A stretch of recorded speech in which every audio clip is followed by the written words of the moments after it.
Jason, I also wanted to ask you about this rewind at quarterback to 2017. So there's already a 5-star in the fold in Cade Klubnik, but Hunter Johnson.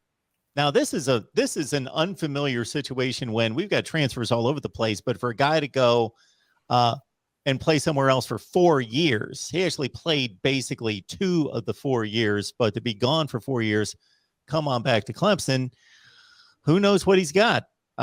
He played a little bit better for Northwestern last year than he did his first go around for Northwestern. And obviously the talent around him wasn't anywhere close to what he had when he was the third stringer in 17.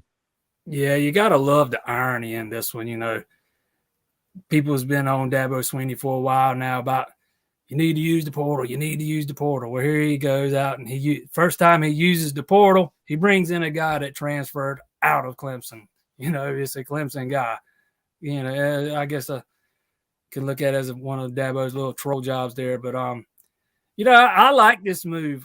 I wasn't sure whether or not Clemson was going to bring in a quarterback through transfer. I thought if they could find the right guy, they would consider doing it just to bring in, if they could bring in a guy with some experience, you know, just to add another arm to that room with some experience, because that's something that room is lacking, is some experience. But I think this is a win-win for both sides. Hunter Johnson was looking at coming back to Clemson to get his MBA. He had reached out to Dabo Swinney, you know, about possibly, you know, being a grad assistant this season while he gets his MBA. And Dabo asked him, hey, don't you got a 6-year of eligibility you can use? And, you know, it kind of took off from there.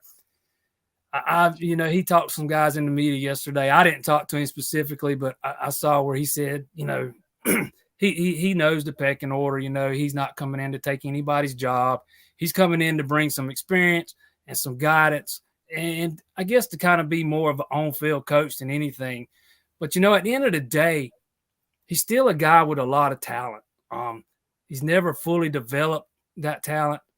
For whatever reason, I always thought he was a guy that got rattled easily. But you can see the talent that's there. And if you get to a point in the season where you know your starting quarterback's hurt and you realize, maybe Cade Klubnik's not as far along as we thought he would be, he's not an option right now, guess what? Now you got Hunter Johnson sitting here instead of having to go with maybe Hunter Helms or Billy Wiles. Both guys who I like, you know, I think they are plenty good enough to plug in and get you a win or two here and there. But they're not 5-star guys, and I hate to say it like that because it sounds like a knock on those guys, and it's not. But it's just, you know, they're just not quite as talented as Hunter is.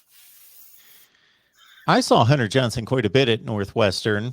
I watch whomever all over the map, and he didn't necessarily have a chance at Northwestern. That's a very odd football program from the standpoint that the year before he got playing time, they won the Big Ten West, went to the conference championship game.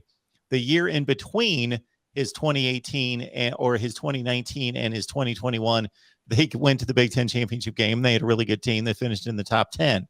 So he played on the 2 really bad teams, the 2, 3, and 9 teams that won 1 game in the Big Ten. And again, I watched several of his games, and he didn't have a chance.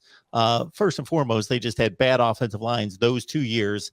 And Northwestern, even their best teams, they're not going to have dynamic playmakers. They just don't. It's a run-oriented fullback, or I should say tight end-oriented passing game that he just didn't have a chance. He was under attack constantly in the pocket. So I don't know that his numbers mean a whole lot there, but he did improve from 46% to 60% this past season. He threw about 75 passes for Northwestern. So we'll see what he's got if he gets that chance and if it's an open quarterback battle coming up this fall. Yeah, like I said, I think this is a win-win for both sides. Whether he takes the first snap this season, I still think it's a win-win. You know, he's been into college. He's been playing college football for 5 years now. He's been around the block a little bit. Whether he might not have played a lot, but he's seen a lot, and that's something that could prove to be invaluable in that quarterback room with guys like Klubnik, who's going to be a true freshman, and Helms he's going into his 3rd year, but he's not played a lot. Billy Wiles, he's going into his second season. Both of those guys are former walk-ons. And then with DJ, he's going into his third season. But, his second season was a rocky one. So, I mean, I just think that Hunter Johnson brings a kind of a calming voice to that quarterback room at a time when it might need a calming voice.